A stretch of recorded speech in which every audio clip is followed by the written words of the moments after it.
Look, I have been working as a trade compliance officer for the Colothian Commerce Guild for 73 cycles now, and I have seen my fair share of pompous self-important gatherings, but nothing, absolutely nothing compared to the annual Galactic Summit held at the Zenthari Imperial Palace on Coronax Prime. The hall itself was obscene. Seriously.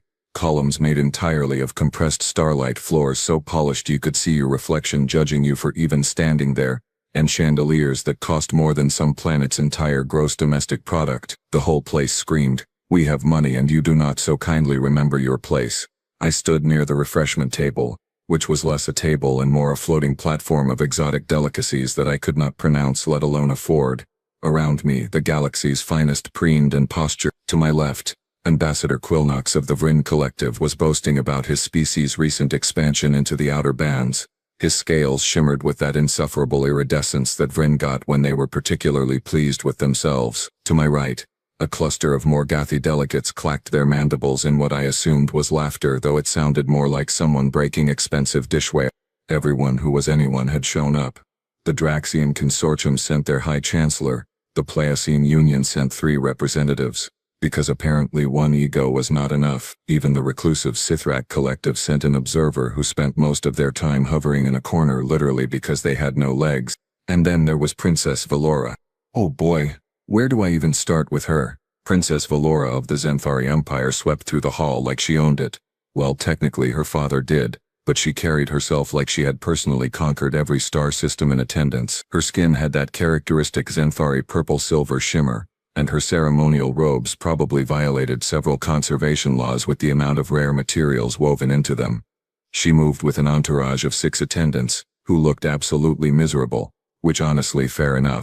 The Zenthari were the unofficial rulers of this sector, and Valora made sure nobody forgot it. She had this way of looking at people, or rather through people, like they were particularly boring holographic displays she had to tolerate. But you know who she really looked through? Humans. Oh yes, the humans. Those strange little bipeds from that water-soaked rock called Earth, out in the unfashionable arm of the Milky Way. They had joined the Galactic Council maybe 30 cycles ago, and most species still treated them like the help. Weak gravity worlders. No natural armor. No venom, no telepathy, nothing impressive. They were basically the galactic equivalent of that neighbor who shows up to a formal dinner in casual clothes, technically invited. But why? I had seen human delegates at these functions before. They usually kept to themselves, spoke when spoken to, and generally tried not to make waves. Smart strategy. Honestly, why paint a target on yourself when the galaxy's elite were already competing for who could be the most condescending? Little did I know, that attitude was about to get spectacularly corrected. The grand entrance doors opened with that unnecessarily dramatic hiss that the Zenthari loved so much, and in walked the human delegation. Well, delegation was a generous term. It was one human, a single representative, because apparently Earth could not afford to send more, or did not care enough. Or maybe they just figured one human was already one too many for this crowd. Her name was Mira Chen, and honestly she did not look like much. At least not by galactic standards. She stood maybe 1.7 meters tall, which was laughably short compared to most species present. No bioluminescence, no impressive horns or crests, just dark hair pulled back in a simple style, a plain diplomatic uniform, and a datapad clutched under one arm. She looked like an intern who had wandered into the wrong conference room. The reaction was immediate and predictable. Conversation did not stop exactly, but it shifted. Voices dropped to that particular frequency reserved for gossip and judgment. I watched Ambassador Quilnox lean toward his aide and whisper something that made them both flash their teeth in what passed for Vryn amusement. Mira walked through the hall with measured steps, nodding politely to anyone who made eye contact. Most did not. She might as well have been invisible furniture for all the attention the assembled dignitaries gave her. Except Princess Valora. Oh. She noticed.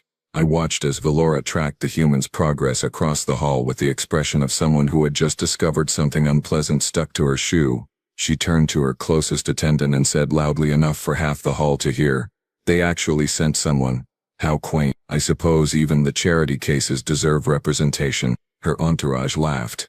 That awful sycophantic laughter that court followers perfect over years of practice. Mira's expression did not change. She found a spot near one of the outer columns, away from the main clusters of delegates, Smart positioning actually.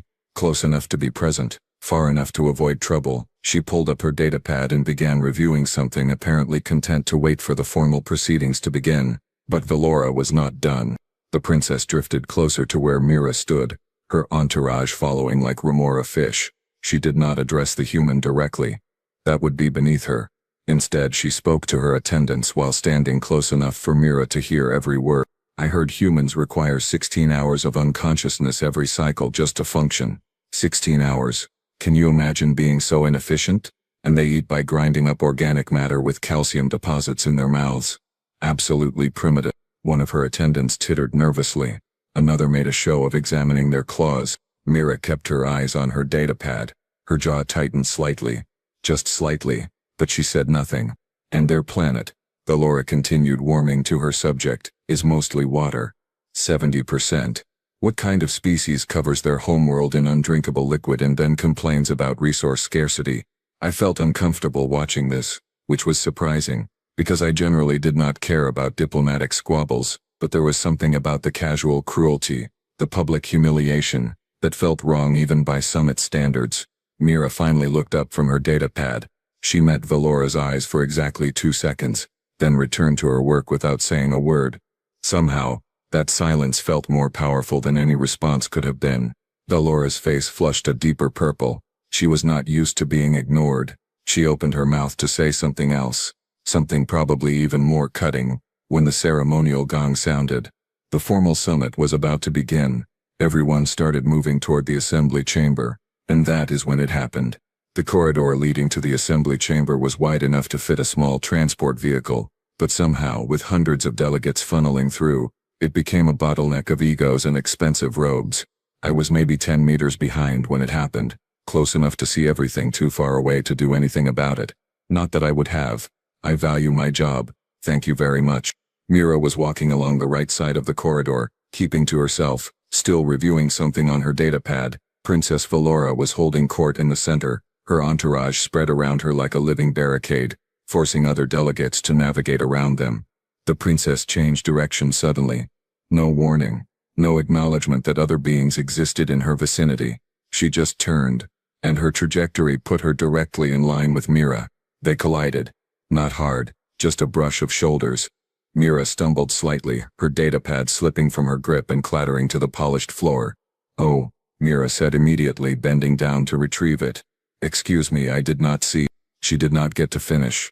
Valora's hand shot out, palm first, and shoved Mira squarely in the shoulder. Hard. The kind of shove you give someone when you want them to know they are beneath your notice.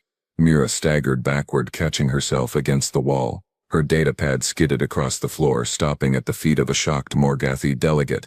The corridor went silent. Completely silent. You could have heard a pin drop if pins existed in this technological era, which they did not.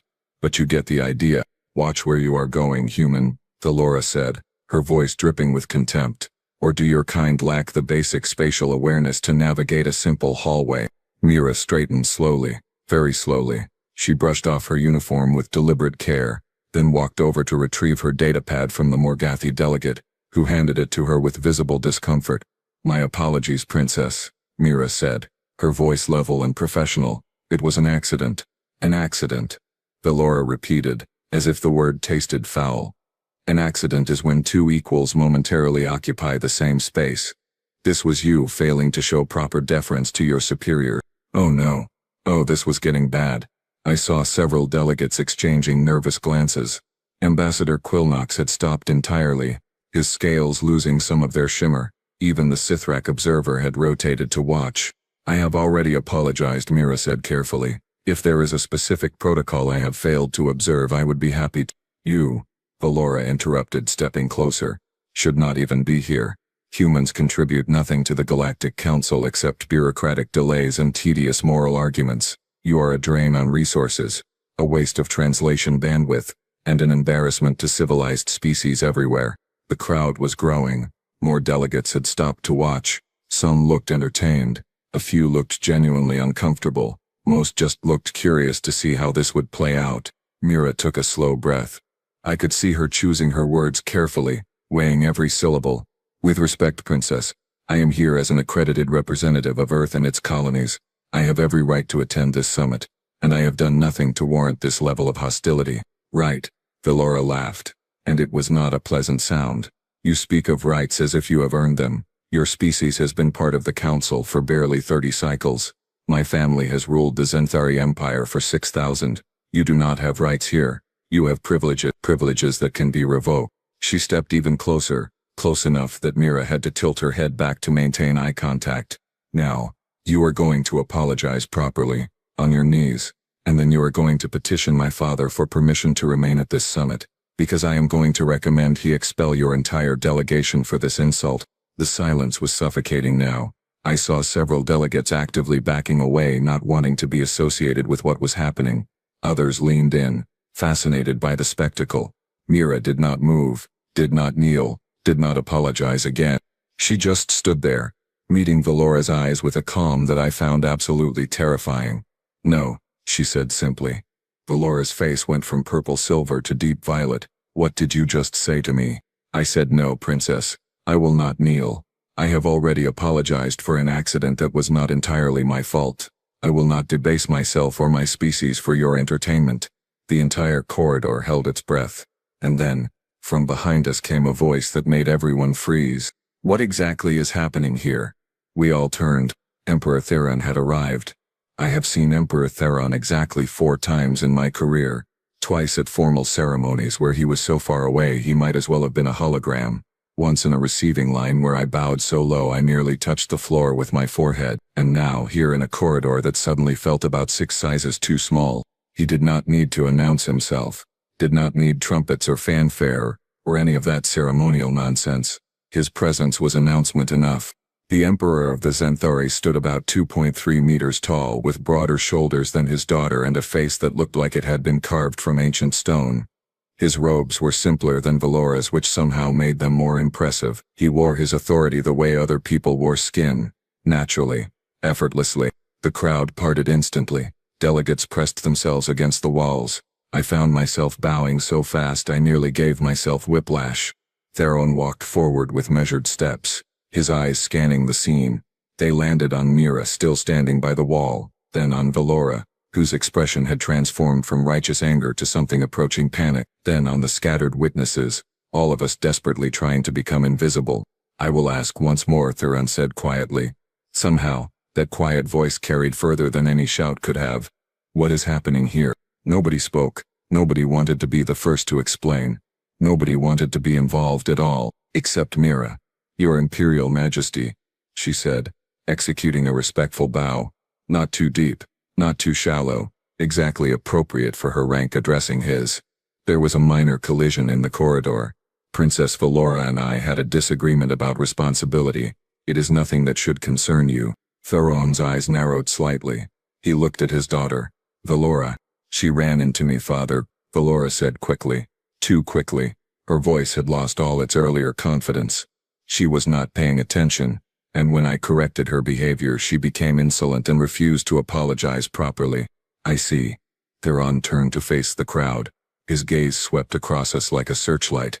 And I suppose all of you suddenly went blind and deaf. Uncomfortable shifting, nervous claw clicking. The sound of several delegates discovering urgent business elsewhere. Ambassador Quilnox, Theron said, focusing on the Vryn diplomat. You were here. What did you witness? Quilnox looked like he wanted to molt out of his own scales and escape. That is, Your Imperial Majesty, I only saw the end of the, interaction. The end where my daughter did what? Exactly. You could have powered a small starship with the tension in that corridor. Quilnox's scales flickered between colors. The princess made physical contact with the human representative. Your Majesty. A push.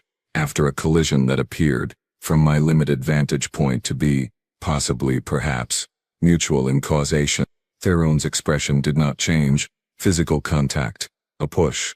After a mutual collision. He turned to another delegate, a Pliocene Union member. Do you concur with this assessment? The Pliocene delegate's 3 eyes blinked in sequence. Yes, Your Imperial Majesty. That is accurate.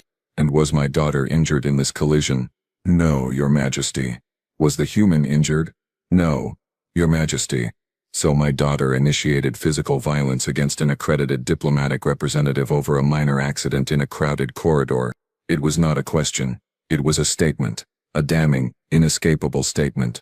Valora's face had gone pale. Father, she was disrespectful. She did not show silence. One word. Just one. But Valora's mouth snapped shut like she had been struck. Theron walked slowly toward Mira. Every step was deliberate. Every movement calculated. The entire corridor held its breath. He stopped directly in front of her. Mira tilted her head back to meet his eyes, and I had to give her credit. She did not flinch, did not look away, just waited. Theron did something then that I will remember until my dying day. He bowed. Not a full formal bow. Not the kind you give to equals or superiors, but a definite unmistakable acknowledgement of respect. The Emperor of the Zenthari, ruler of 47 star systems, bent at the waist toward a human diplomat. Representative Chen, he said, his voice carrying to every corner of the corridor. On behalf of the Zenthari Empire, I apologize for my daughter's behavior. What happened here was unacceptable. You have been treated with disrespect and subjected to physical violence while under the protection of imperial hospitality. This is a grave violation of diplomatic protocol and personal dignity. I heard someone gasp. Might have been me. Mira blinked rapidly. Your Majesty, that is not necessary. It is entirely necessary, Theron interrupted gently. My daughter has shamed herself, her position, and her empire. More importantly, she has violated the Terran Compact of 20TD7, specifically Article 12, which guarantees all human diplomatic personnel protection from harassment, intimidation, and violence while conducting official duties in Zenthari space. Oh, no. The Terran Compact. I had heard of it, vaguely, the way you hear about traffic laws you never bother to read until you get fined. Valora looked confused. Most of the delegates looked confused. Even I was confused. Theron was not confused. Perhaps, he said, his voice taking on a harder edge, it is time we all received a reminder about why that compact exists, and why humans, despite what some of you clearly believe, are not to be trifled with. He turned to face the assembled delegates, his daughter included. Let me tell you about the Battle of Kronos Gate. Emperor Theron clasped his hands behind his back and began speaking in the tone of someone delivering a lecture to particularly slow students, which, let us be honest, we were. 32 cycles ago, before most humans joined the Galactic Council, there was a situation in the Kronos sector. A particularly aggressive species called the Vekor decided they wanted to expand their territory. They were strong, heavily armored exoskeletons, natural toxin production ships with weapons that could crack planets. He paused, letting that sink in. The Vekor attacked a human mining colony on Kronos Gate Station. Small outpost. Maybe 200 humans. Civilians mostly. Miners, engineers, their families. The Vekor expected easy conquest. They sent 3 warships. Military doctrine suggested that was overkill. I glanced at Mira. Her expression remained neutral, but something flickered in her eyes, recognition maybe, or memory. The humans sent a single ship in response. Theron continued. One ship, a destroyer-class vessel called the Tenacious. The Vekor found this hilarious. They sent mocking transmissions, asked if Earth was so poor they could only afford one ship to defend their citizens. Ambassador Quilnox shifted uncomfortably. Several other delegates had gone very quiet. The Tenacious arrived in the Kronos system and immediately requested negotiation. The Vekor refused. They demanded complete surrender of the colony and reparations for the inconvenience of having to conquer it. The human captain, a woman named Sandra Okafor, asked them 3 times to withdraw peacefully. Theron's voice dropped lower. They refused all 3 times. So Captain Okafor said something that the Vekor recorded and transmitted across their entire fleet.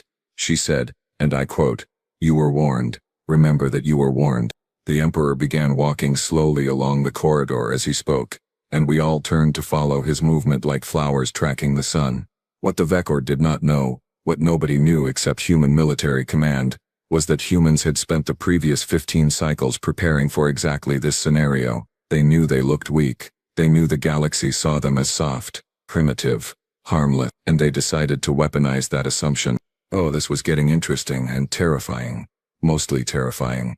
The Tenacious carried experimental weapons, railguns that could fire projectiles at 0.27% light speed, missiles with guidance systems so sophisticated they could track a target through a solar flare, and electronic warfare capabilities that made the Vekor ships blind, deaf, and stupid in under 30 seconds. Theron stopped walking and turned to face us all. The battle lasted 11 minutes. All 3 Vekor warships were disabled. Not destroyed, disabled. Their weapons were gone. Their engines were gone. Their life support was barely functional. But the crews were alive. Captain Okafor left them floating in space and transmitted a message to the Vekor homeworld. She told them they had exactly 48 hours to retrieve their ships and withdraw from the Kronos sector permanently, or else the next human response would not be so gentle. Gentle. She called that gentle. The Vekor withdrew, Theron said simply. They have not bothered human space since. And do you know what the interesting part is? Nobody answered. We were all too busy recalculating every assumption we had ever made about humans. The Tenacious was considered a mid-range vessel in the human defense fleet. Not their best ship. Not their most advanced. Just a standard destroyer. They have 17 more just like it, and that is not counting their carrier groups, their stealth craft or whatever classified projects they are currently developing. I felt cold, actually cold, which was difficult for a Calothian. But military strength is only part of the equation, Theron continued. Let us talk about economics. Humans control some of the most strategically valuable resources in 3 sectors: rare earth elements, biological compounds, water, so much water. They have turned resource management into an art form. Their agricultural output feeds 17 non-human colonies. Their medical research has cured 9 previously terminal diseases. Their technological innovations have been integrated into 40% of all modern starship designs. He looked at each of us in turn. And diplomacy. Oh, diplomacy. Humans are patient. Infuriatingly patient. They will negotiate for cycles, absorb insults, accept unfavorable terms, all while building relationships, establishing trust, and positioning themselves exactly where they need to be. Do you know how many trade agreements have humans as a third-party mediator? 63. Do you know how many wars have been prevented by human diplomatic intervention? 12. That we know of. Valora looked like she was trying to disappear into the floor. Good. Here is what you all need to understand. Theron said, his voice taking on steel. Humans choose to be peaceful. They choose diplomacy. They choose patience. But choice implies options. And they have options. So many options. Options that most of you cannot even comprehend because you have never bothered to look past their soft skin and their lack of natural weapons. He turned to Mira. Representative Chen's presence here is not charity. It is not a courtesy. It is a strategic necessity. Earth and its colonies represent the 3rd largest economy in the Council. They provide critical resources, military support, and diplomatic stability. The Terran Compact exists because we need them more than they need us. And anyone who forgets that is a dangerous fool. The silence was absolute. My daughter, Theron said, finally looking at Valora, is a dangerous fool, and she will learn better. Emperor Theron turned to his daughter with the expression of someone who had just discovered mold growing in their personal quarters. Valora, you will issue a formal written apology to Representative Chen, to the Earth Diplomatic Corps, and to the Galactic Council. You will attend mandatory diplomatic protocol training for the next 6 cycles. You will personally review every human trade agreement, defense treaty and cultural exchange program currently in effect. All 743 of them, and you are barred from attending any diplomatic function until I personally certify that you understand why what you did today was monumentally stupid. Valora's mouth opened and closed like a fish gasping for air. Father, you will also make a private donation to the Human Colony Relief Fund. 500,000 credits should suffice. From your personal accounts, not the Imperial Treasury. 500,000 credits. I nearly choked. That was more than I made in 10 cycles. Do you understand? Yes, Father, Valora whispered. Her earlier arrogance completely evaporated. Theron turned back to Mira, and his expression softened marginally. Representative Chen, I hope this incident will not damage the relationship between our peoples. Mira smiled slightly. It was a diplomatic smile, the kind that gave away nothing. Your Majesty, every relationship faces tests. How we respond to those tests defines us.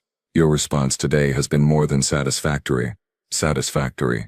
What a beautifully diplomatic way of saying adequate, but I will definitely be reporting every detail of this. The summit will continue as scheduled, Theron announced to everyone, and I expect all delegates to treat Representative Chen with the respect her position demands. Is that understood? A chorus of "Yes, Your Imperial Majesty" echoed through the corridor. Theron nodded once, then swept away, his guards falling in behind him. Valora and her entourage followed, the princess looking smaller somehow. diminished. The crowd dispersed quickly after that.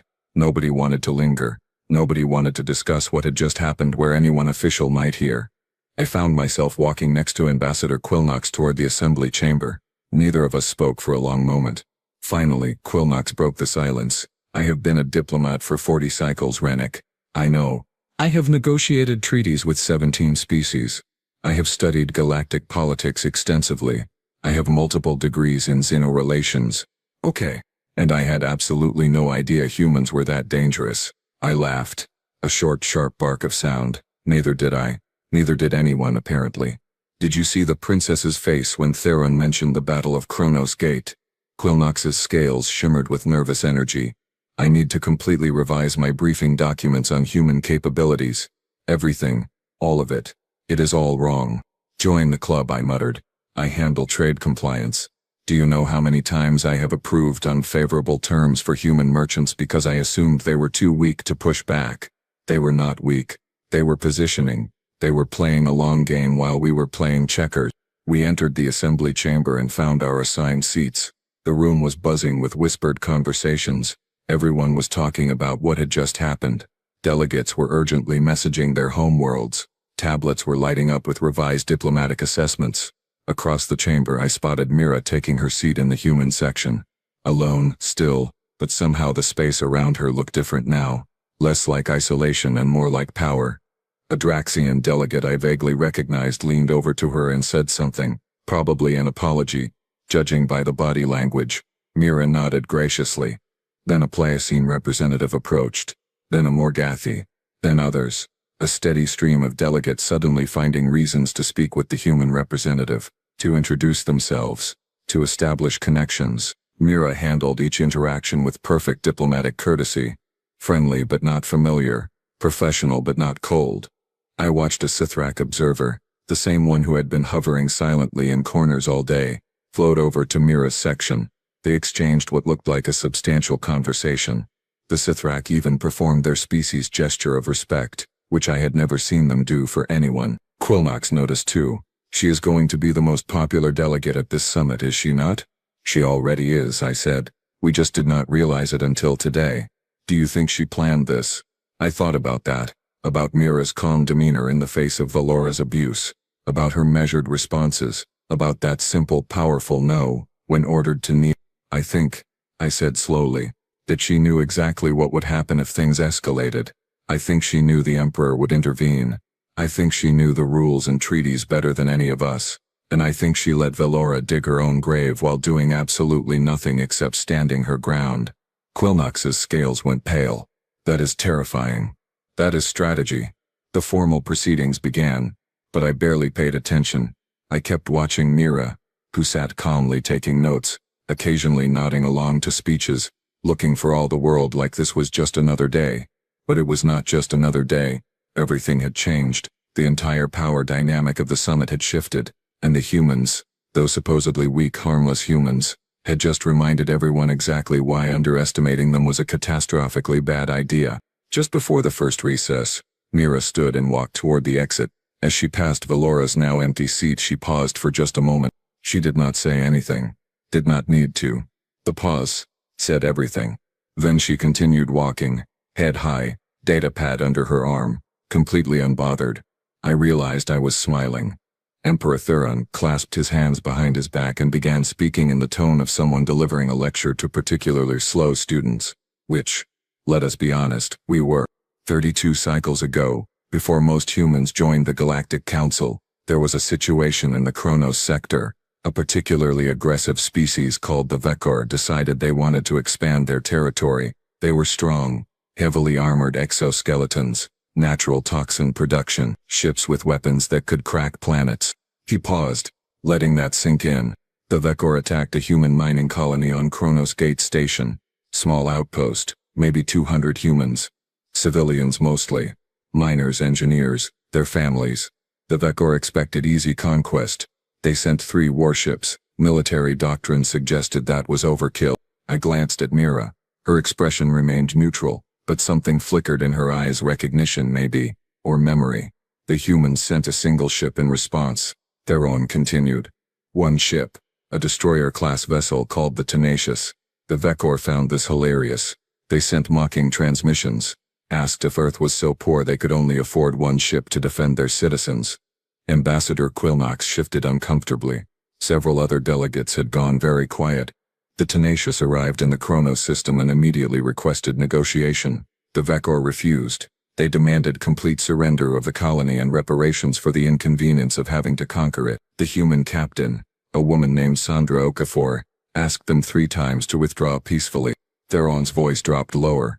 They refused all 3 times, so Captain Okafor said something that the Vekor recorded and transmitted across their entire fleet. She said, and I quote, "You were warned. Remember that you were warned."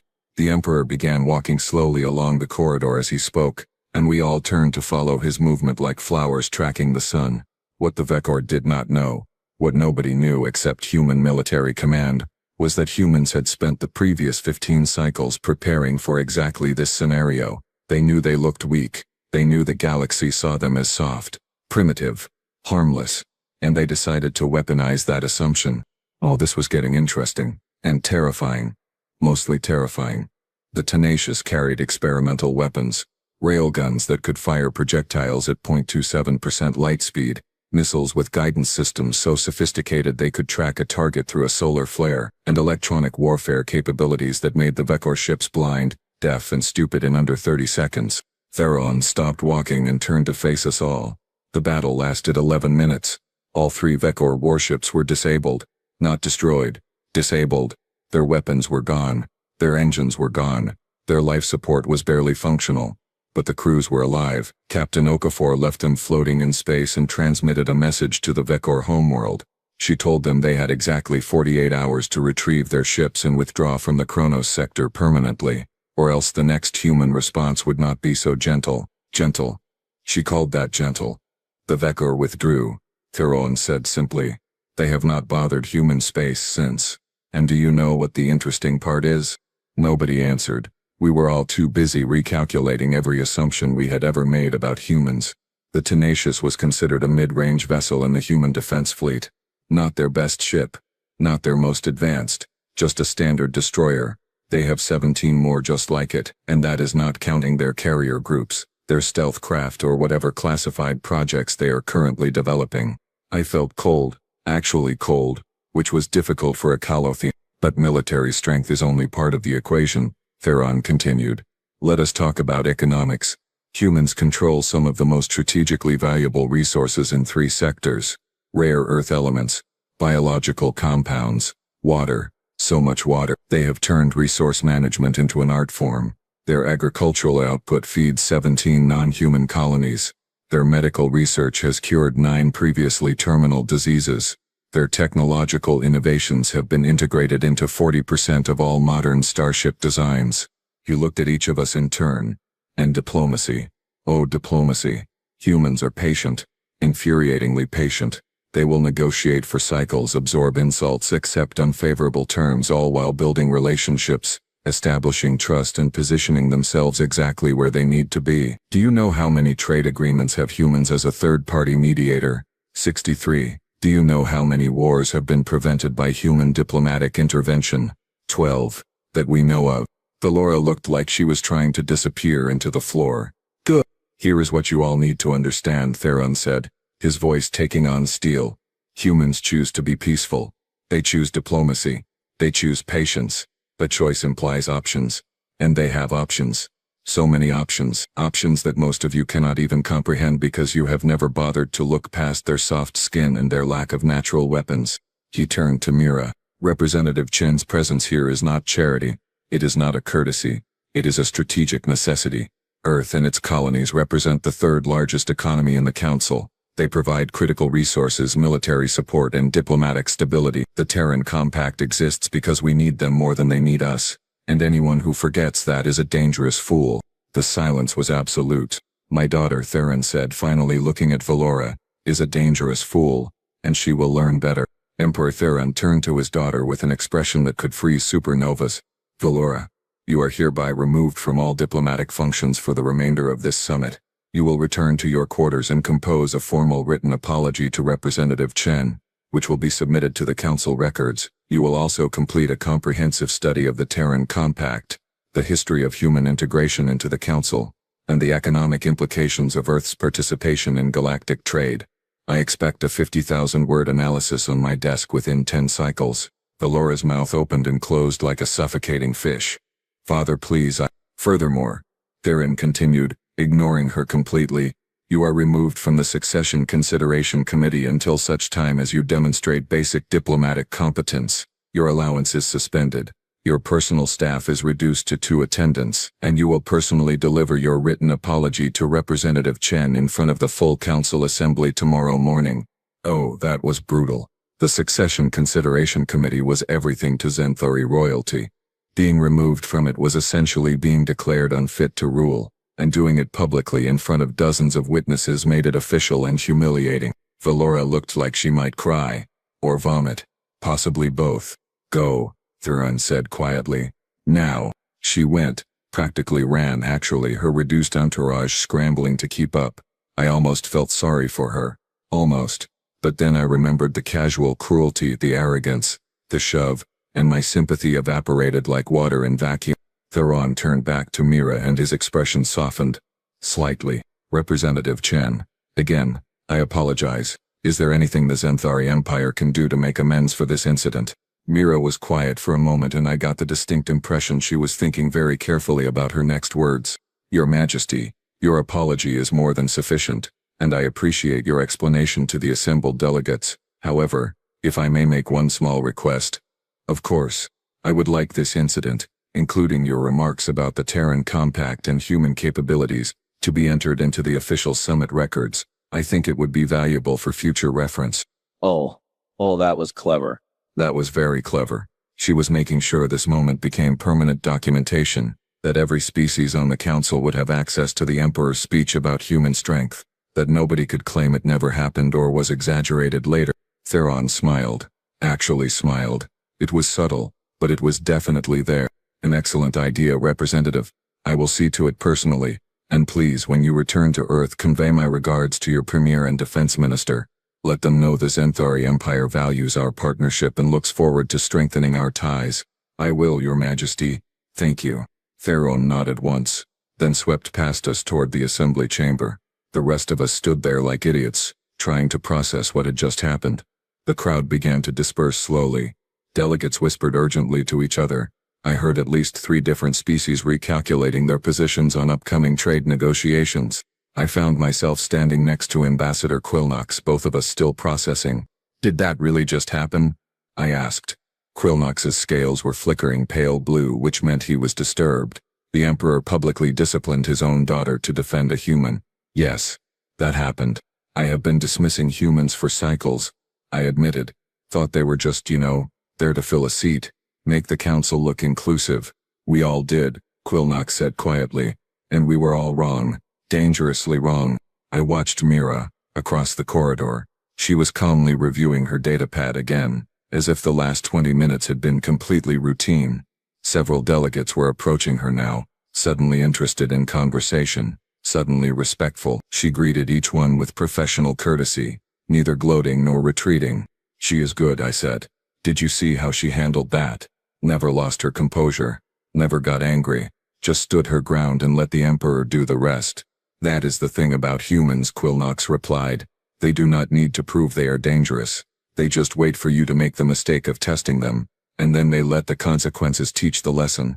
Mira finished her conversations and began walking toward the assembly chamber. As she passed us, she paused.